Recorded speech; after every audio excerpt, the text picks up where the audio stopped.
নমস্কার বন্ধুরা, আমি মৌমিতা। আজকে থেকে আমি শুরু করলাম আমার নতুন রান্নাঘর মৌমিতাস কিচেন। আশা করি আপনারা আমার পাশে থাকবেন আর সাবস্ক্রাইব করবেন। দেখুন আজকে কি সুন্দর রোদ উঠেছে। দেখুন কাপড় জামা সব রোদে দিতে হয়েছে আজকে। দেখুন কত দূর দূরে সুন্দর শহর দেখা যাচ্ছে। আজকে আমি দেখুন মোমো ব্রেকফাস্টে মোমো বানিয়েছি। এই পুরটা কিছুই না, নিউট্রিলা এরকম গ্র্যানিউলস নেবেন।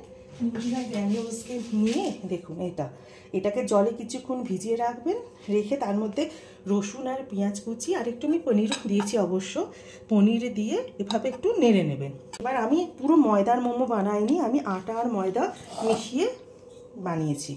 দেখুন আপনাদের আজকে মোমো বানানোটা আমি শিখিয়ে দিচ্ছি।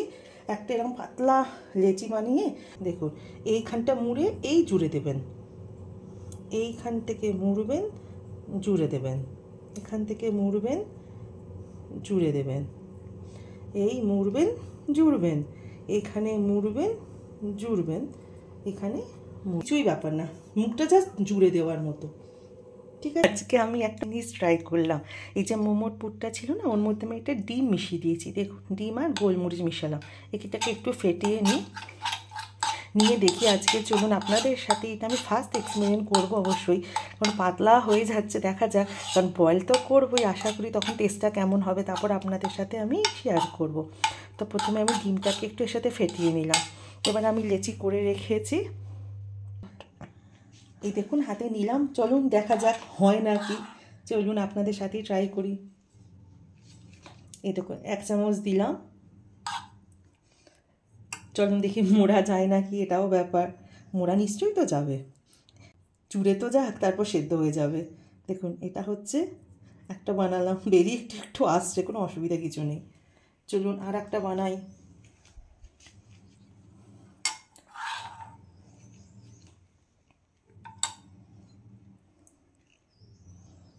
চলুন বড়, এর জন্য গোল শেপ হবার দরকার নেই। দেখুন টেরা বাঁকা হলে খালি আপনাদের তো জাস্ট জুড়তেই হবে। চলুন মোটামুটি রেডি হয়ে গেল।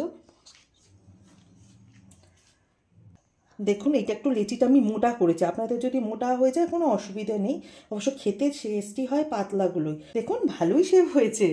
এটা আমার আটার পুরো পিওর ময়দা দিয়ে আমি কোনোদিনও ইউজ করি না, আমি বরাবর আটার ময়দা মিশিয়েই করি। দেখুন এবার আপনাদের একটা জিনিস দেখাই। আমার কাছে একটা ইডলি স্ট্যান্ড আছে, কোনো মোমো মেকার নেই, ঠিক আছে। তা আমি কি করব, এই ইডলি মেকার দিয়ে আমি এই জালি জালি যেগুলো থাকে এটা দিয়ে আমি আজকে মোমোটা বেক করে নেবো। দেখুন এটাতে একটু অল্প জল নেবেন, গরম করতে দিয়ে দিন হালকা। এবার দেখুন এটা হচ্ছে সিম্পল একটা, এর সাথে আসে ইডলি মেকারের সাথে এটা দিয়েছিল, তা এর মধ্যেই আমি মোমোটা বেক করে নিই।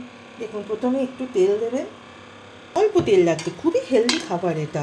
আমি তো এটা চিকেন দিয়েও করে আপনাদের সাথে পরের বার চিকেন দিয়েও দেখাবো, ফিশ দিয়ে বানাই, আপনার কোনো অসুবিধে নেই। এটাকে একটু তেল মাখিয়ে নেবেন।